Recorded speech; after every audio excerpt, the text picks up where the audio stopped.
Hello, everyone. Today I'm here with the Beautify Fresno director, and my name is Lily. My name is Gabriella. My name is Noe Garcia. And my name is Mark Standriff. Hi. Okay, today we have a couple questions for you. The first question is, if Fresno doesn't get better in the next 5 years, where do you see it? Well, first of all, my job is to make sure that Fresno does get better. So I don't accept your question as it's posed.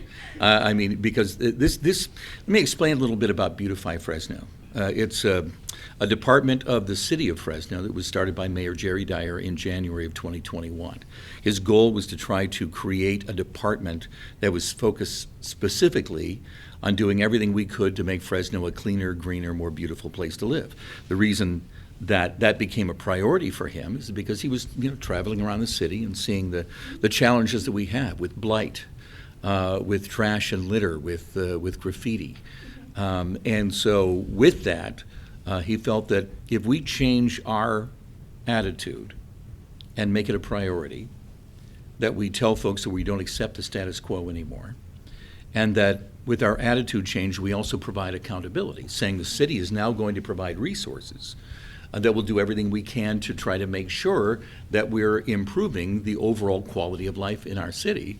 Then hopefully within 5 years, we see a difference. And frankly, we've already seen a difference in the last 3 years.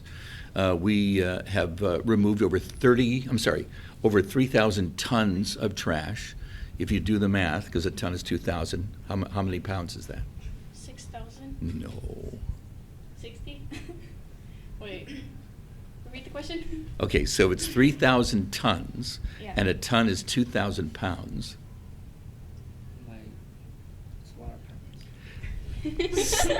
Over 6 million pounds of trash here in our city. And we do that in two ways. I have crews that work for me, and these are folks that are proactively going out trying to deal with illegal dumping and litter abatement is what we call it. It's a fancy way of saying picking up trash. So it's illegal dumping and litter abatement, and those crews are out there 7 days a week. And then I also provide volunteer opportunities for individuals and groups that want to get together and invest in the community and to say that we'd like to do our part because we know that a cleaner city is a better city. It's a happier city. It's a more productive city. And so over the years, I think we're well over 300 different events that we've done. And actually, I've done several cleanup events with Duncan Poly students over the years. We know that this area is always a challenge, and so one of our goals is to kind of look at the areas of immediate need or of biggest need and try to address them, and that's why with all of our projects, and whether it's a cleanup or a beautification project, 90% of those events are south of Shaw, and 1/3 of them are in the southwest area of town, which basically would be, I'd say, south of McKinley and west of 41. Yeah. So that's, for us, those are our areas of biggest need. So, just a long way of saying in 5 years, I think that what we're doing right now is making an impact already. It takes a long time because we're trying to change behaviors here. And believe it or not, it's just a lot of folks will think, well, it's the homeless producing most of the trash. And actually, that's not correct. That maybe about 25% of the trash that you see is generated by an unsheltered individual. Unfortunately, and studies bear this out, 85% of all of the garbage that you see out there is intentional. And that means somebody, whether it's one of your friends or classmates, your family members, people that you see on the street, people you would think would be normal, upstanding, socially conscious individuals intentionally drop a Starbucks cup on the sidewalk, or they'll toss a fast food bag out on the highway, or even worse, pile up the back of a pickup, go to an alley or a field someplace, and just dump their garbage out because they're either selfish or inconsiderate or lazy, or a combination of all three of those things. And so what we're trying to do is to show people that, again, the city is taking this seriously. This is one of our priorities. So what we hope is that the behavior starts to change so that when an area is clean, somebody walks past and says, okay, well, maybe I shouldn't throw the garbage there, because then it'll be really evident that I'm there. If we allow garbage to sit out, if we allow graffiti to grow and proliferate around the city, then people think, well, the city doesn't care, so why should I care? I can do whatever I want to do. And so that behavioral change we've already seen happen, especially in some of our higher priority neighborhoods, where with low income, high poverty, and there's been some direct change. So that's been a good thing. Okay, so speaking about the areas, this area, I would say it's not the cleanest compared to other areas in Fresno. And why do you think that is? Well, there's a number of factors that are involved in it. And this goes back to a number of studies. We're an affiliate of Keep America Beautiful, which is a nationwide organization that was started over 50 years ago, 700 affiliates around the country. And they did a litter study in 2020. And they said that by and large, the reason that people will litter is because of a variety of factors, but the three main ones are this: that they already see litter in an area and think it must be okay for me to drop anything because nobody's going to notice, right? Yeah. Second, there's a lack of respect for either the property owner or the people that maintain the city, or that they think that, well, I'll leave it here and it's okay because somebody else will pick it up. So it's not my responsibility, it's somebody else's responsibility. Yeah. Now, there's a little bit of trash that will fly out of the back of trucks, but it's very minimal. As I said, it's an intentional act that people have done to choose to drop garbage or to leave garbage or to throw garbage wherever they feel like it. And that garbage takes a number of different forms. You'll see some large materials out there like tires or mattresses or furniture or appliances or what have you. But the vast majority of the trash you see is all 4 ounces or smaller. And that's really about the size of a soda can. So it's smaller. It's paper wrappers, it's bags, it's cigarette butts, which, by the way, is the biggest problem that we have. And again, people think it's no big deal. I've finished with my cigarette. I'm just going to toss it on the ground. Wherever, but they don't realize that there's a negative effect to the environment, especially if it's left in a grassy field someplace or a lawn, because the toxins in that cigarette leach into the groundwater system. So that's one of the reasons why we're trying to promote awareness, to let people know that the city's paying attention, and this program, Beautify Fresno, is attacking the problem directly. So, in what ways can we help? Well, so one of the interesting things, and I'm going to make a pitch for a program that we developed with local educators. Yeah. And it's an online environmental education curriculum that teachers can use that is titled You Can Change Fresno. And what we're focusing on mostly are students K through 12.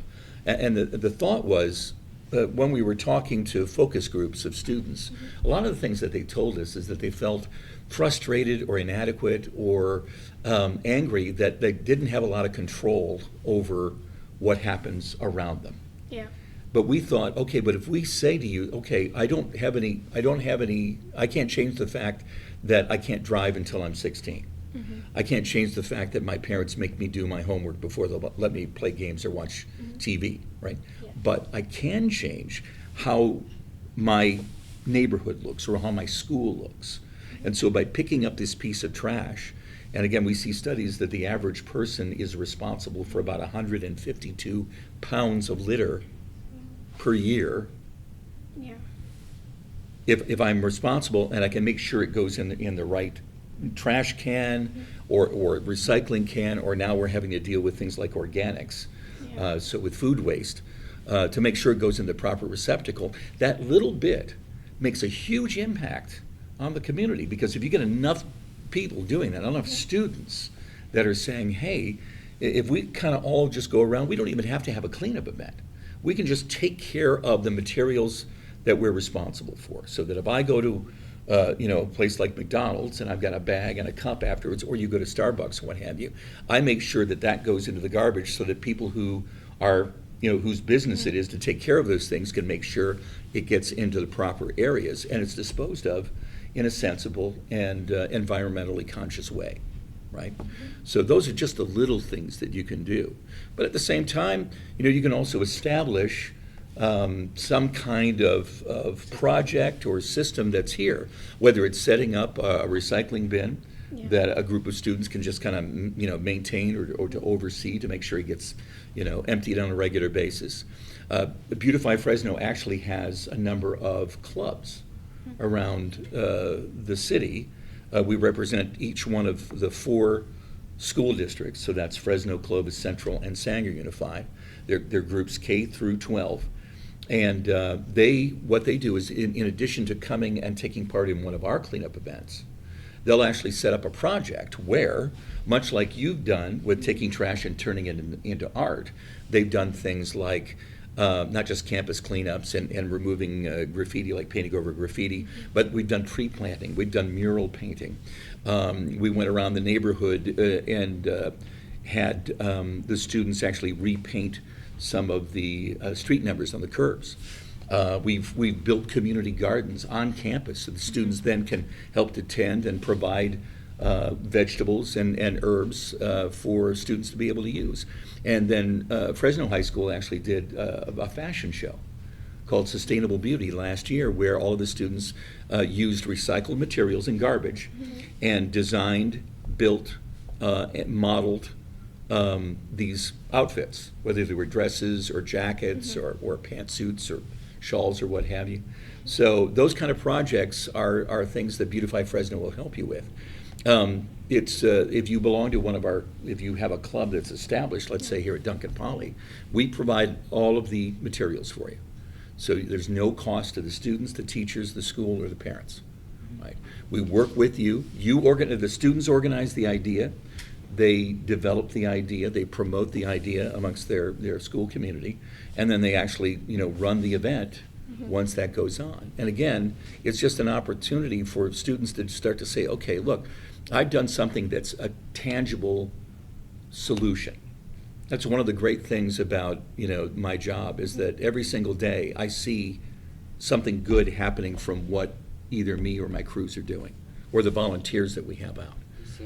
I see a messy neighborhood, and after we spend a couple of hours, there's a pile of trash bags that gets picked up and taken away, and everything's clean, and the neighbors are happy, and the businesses are thrilled, because we're paying attention and we're investing in their community, right? Yeah. So that's a great thing to be able to say at the end of the day, that I've done something good and made a change. Now, people will say, well, it's just going to get dirty again. I don't know why you're going through the effort, because people are just messy and they don't care. And my answer to that is, well, first of all, every day we deal with things that we have to keep doing over and over again. Yeah. I kind of joke with some folks like, you're absolutely right. Why pick up the trash? By the way, I hope everything's okay at your house, because I'm sure the dishes are piling up, and you probably even stop doing laundry. You're just buying new clothes every day because, the stack is just so big. Why even bother to clean them, right?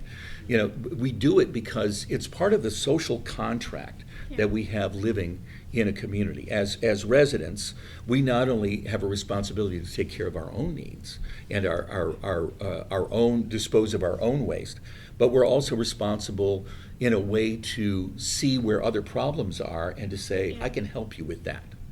Or we can work together to clean that up. And we see with that there's hopefully a newfound or a restored pride in the place where you live. So it's not trash everywhere. All of a sudden it's clean and things look better, and we've got new murals, or we planted trees in a park or what have you. That's something you can look at and say, I did. So, yeah.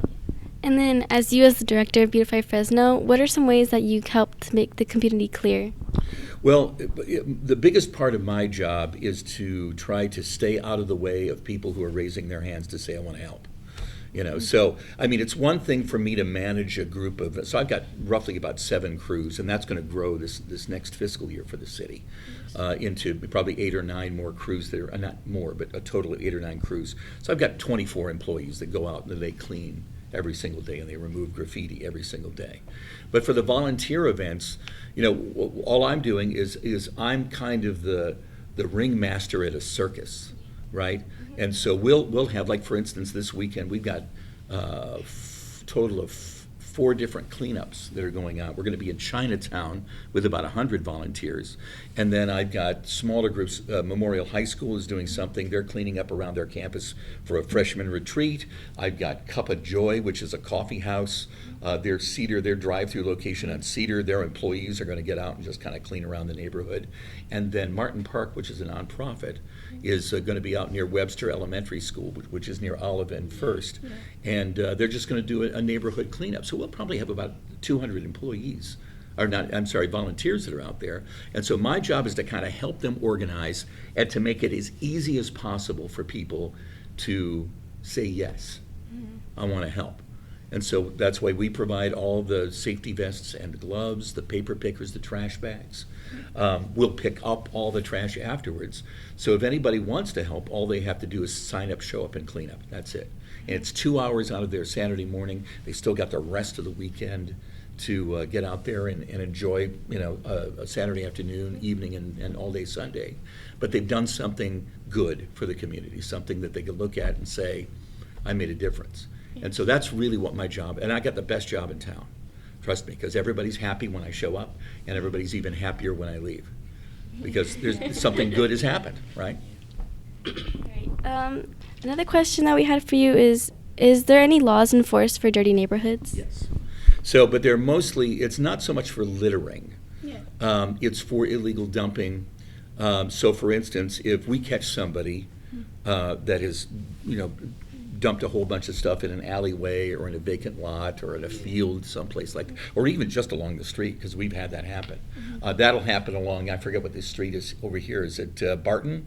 Yeah. That Barton. So there'll be people that'll drive up, because Barton runs parallel to the highway. Yeah. They'll just they'll get off at Ashland, kind of juke around there, dump a whole bunch of stuff along that stretch, because that stretch that's near the fence on the highway, right? There's no property. That's either city property or it's Caltrans property. So we get a lot of dumping over there. So if we catch them, it's a $1,000 fine, and then we impound their car for a month. So whatever vehicle they used, it's not theirs for at least 30 days, right? For lots, for vacant properties that aren't maintained well, we have another level of laws that we can use that start out with, we give a notice to the property owner that says you've got basically 18 days to clean things up. If you don't clean it up within 18 days, then we send a crew out. We clean it up for you, but we charge you. And we're not cheap, right? But then you're on notice. So the second time that happens, then there's a citation that could be a fine of up to, I think it's $10,000. And then if it continues to happen, because we're not going to be your maintenance company, right? If it continues to happen, then we have the possibilities of putting a lien on your property. That's spelled L-I-E-N. That lien means that you owe this money, and before you can sell that property to anybody, you got to pay us off. Or if you do sell a property, you got to give us money before you actually get your check. And then if it really becomes bad, then we have something called receivership, where the city can actually legally take the property away from the property owner and give it to somebody else who will maintain it. So, but the hope is that, again, if we're showing a relentless effort in trying to pick up trash and remove graffiti and to beautify, all of our neighborhoods, then hopefully these property owners start to say, okay, things are starting to look a little bit better. I don't want to have the only, property in town that looks like garbage, that looks horrible. And this is something, it's called the broken window theory. And it was started by, I think it was a Belgian economist back in the 18th century. Because the idea was, if a shop owner leaves a window broken, then everything around them starts to deteriorate. And that broken window means the guy next door goes, well, if John's not taking care of his property, why should I? Lets his property go, and then then you start seeing garbage, then you start seeing graffiti, and with that, crime follows. Because criminals look at the neighborhood and they go, listen, nobody's paying attention around here. You know, it's an open season where I can just go and do whatever I want to. But if John takes care of his window, then first of all, it's an indication to people who are coming by to shop there that if the front of the place looks great, then I'll bet it looks great inside. And if he's taking the time and the energy and the money to make his shop look good because he cares about it, then the chances are he's going to care about me as a customer. And I'll feel good when I come in, and I'm going to like the product that I get. More importantly, George next door says, well, wait a minute, John's all of a sudden taking care of his place. I better step up my game. And so it's something that, if you kind of look at what happened in Times Square in New York City, back in the 80s, I lived there for a while. And it was a horrible place. If you were there after 5 o'clock at night, you were taking your life into your hands. But Disney came along and did the musical version of The Lion King. They bought a building in Times Square. Then all of a sudden, people started coming. They started taking care of their shops next door. And then there was a restaurant and a bar, and the little bodega opens up over here, and then maybe some sort of souvenir shop. And all of a sudden now, if you go back there, Times Square looks like Disneyland. They've got a 3-story McDonald's, I mean, it's crazy. But at a Target store, and families are walking around all day and all night. It's crazy, but it's because somebody made the decision to say, we're not going to accept this anymore. And that's what we're trying to do here with Beautify Fresno. All right. So I have some questions as well. One of them being, what are some ways you do to reduce the amount of trash in your home? The amount of trash in your home? In your own home. In your own home? In your own home. Use less. Use less. Less So what? what's been interesting, and I actually did a little experiment because Amazon is one of our biggest sponsors.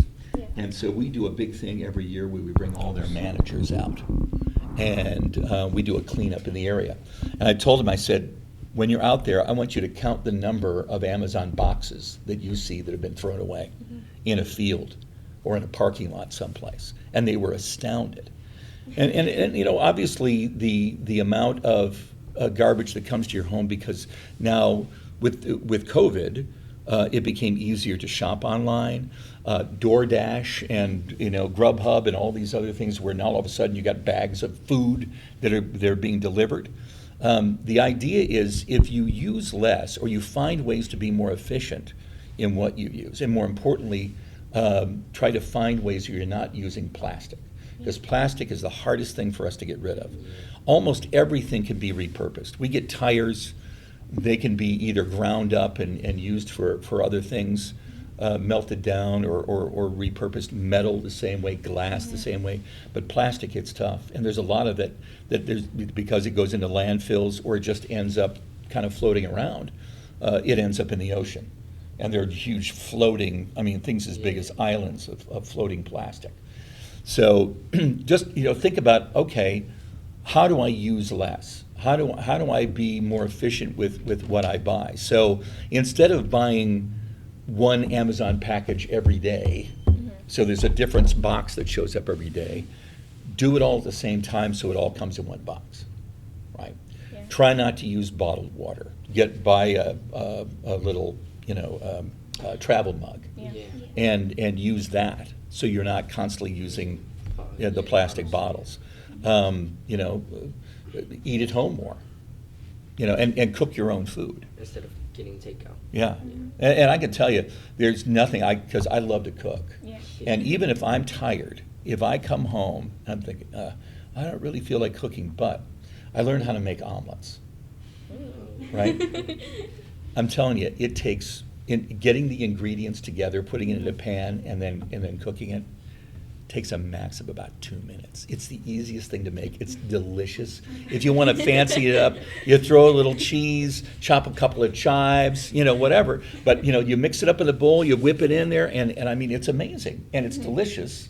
And it took me 2 minutes, right? And the only thing I have to worry about is taking care of a paper towel and a couple of eggs, and that's it, right? Rather than me, okay, well I'm gonna order from Me and Ed's, or I'm going to order from McDonald's or Starbucks or even a restaurant or whatever. It's still got to come in a cardboard box that usually is wrapped in a plastic bag. So the just every once in a while saying, you know what, I'm going to take the extra step and do something that I know is better for the environment and better for me, even though it might take me a little extra time.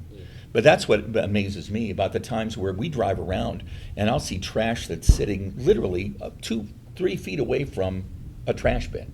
Yeah. And it's like it's hard for me to comprehend how somebody couldn't take the extra 2 seconds to walk over that extra 2 feet and make sure it goes in the garbage can. But there are people out there like that, and that's one of the reasons why if you're showing, I mean, if people see that you're really paying attention to all this stuff, then hopefully there's less and less of that. Last question. Do you have any advice for kids like us to pick up trash? Well, okay, so my advice is do it, you know. But see, I'm one of those people, and I was like this before I ever got this job. I was a person who would stop and pick up trash. I'd actually stop my car. I had a paper picker and gloves and a trash bag in my trunk. And I would just, if I saw stuff on a sidewalk or on a trail someplace, I would just pick it up. So that's one thing. I mean, just don't let it be somebody else's responsibility for it. I think that's my advice. Because you can make a difference. And even if it's just picking up that one piece of trash that day, that's something that has, it's a ripple effect. And when people see you doing it, they're thinking, oh, you know what, that was pretty nice. You know, if I see something, maybe I should pick that up. Or maybe I start picking up things around my neighborhood on a weekly basis. Maybe you go out once a week and just pick up trash.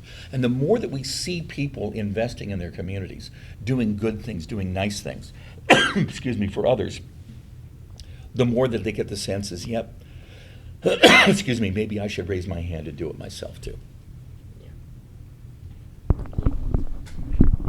Thank you again for coming out and working with us today. That's pretty much it for today. Thank you. Okay, thank you.